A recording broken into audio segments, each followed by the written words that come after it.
Image, South Wales Police. The facial recognition system built by NEC and used by South Wales Police has been shown to have an abysmal hit ratio, following the release of figures by the service. First noticed by Wired, the 2017 UEFA Champions League Final in Cardiff produced 173 true positive alerts, and 2,297 false positives, representing a successful positive for 7% of identifications. The service said in a statement that it uses a watch list of 500,000 custody images, and its use has been a resounding success. South Wales Police said the high number of false positives at the Cardiff final was due to poor quality images supplied by UEFA, Interpol, and other agencies, an old NEC algorithm, and it being the first major deployment. Since we introduced the facial recognition technology, no individual has been arrested where a false positive alert has led to an intervention, and no members of the public have complained, the police force said. The facial recognition is completed on live footage streamed from fixed cameras, or from cameras on top of police vans. Throughout the trial, South Wales Police has been very cognizant of concerns about privacy, and we have built in checks and balances into our methodology to make sure our approach is justified and balanced. We have had detailed discussions in consultation with all interested regulatory partners, South Wales Police said.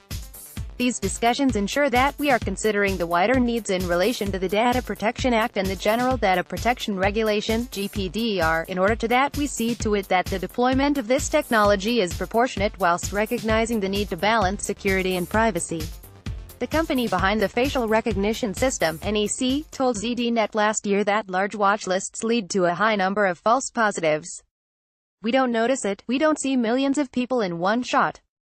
But how many times have people walked down the street following somebody that they thought was somebody they knew, only to find it isn't that person? NEC Europe head of Global Face Recognition Solutions Chris Da Silva told ZDNet in October.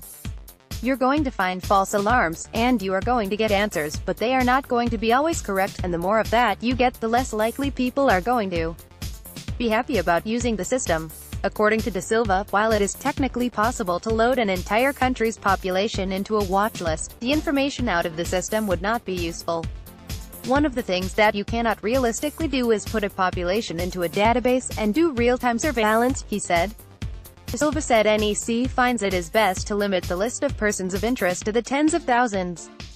We tend to keep real-time databases low. I think the biggest one that exists in a project is 250,000 people in a database, and that's a bit big. We don't really like it that big, but we allowed that one to happen, he explained.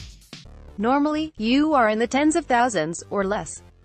So all of that James Bond stuff, unfortunately, it is not quite true, nearly true, but not quite true. In Australia, a trial at Canberra Airport allowing passengers to walk through the terminal from their flight without producing a passport has a 90% success rate, according to Minister for Home Affairs Peter Dutton.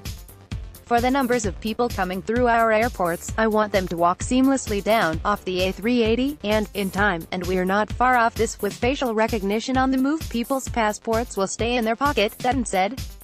They will walk from the plane directly out to the curbside and depart the airport.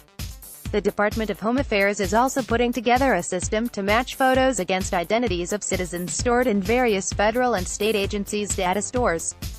Despite purchasing a facial recognition algorithm from a vendor to be used for the face identification service, the department told the Parliamentary Joint Committee on Intelligence and Security on Friday that it will not be disclosing who the vendor is, saying doing so would pose a threat to assumed identities.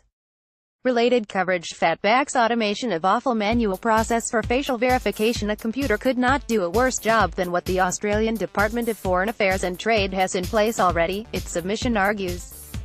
Ashes spectators in Sydney scanned by facial recognition tech. A slew of new security measures have been rolled out at the Sydney Cricket Ground, including 820 cameras equipped with facial recognition technology.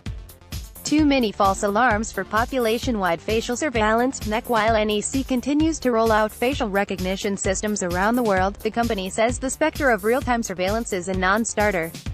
Singapore's OCBC Bank goes live with NEC's facial recognition system using NeoFace, NEC's artificial intelligence engine for face recognition. The bank is able to identify its VIP customers as they enter the branch. Machine learning, a cheat sheet. Tech Republic. From Apple to Google to Toyota, companies across the world are pouring resources into developing AI systems with machine learning. This comprehensive guide explains what the concept really means.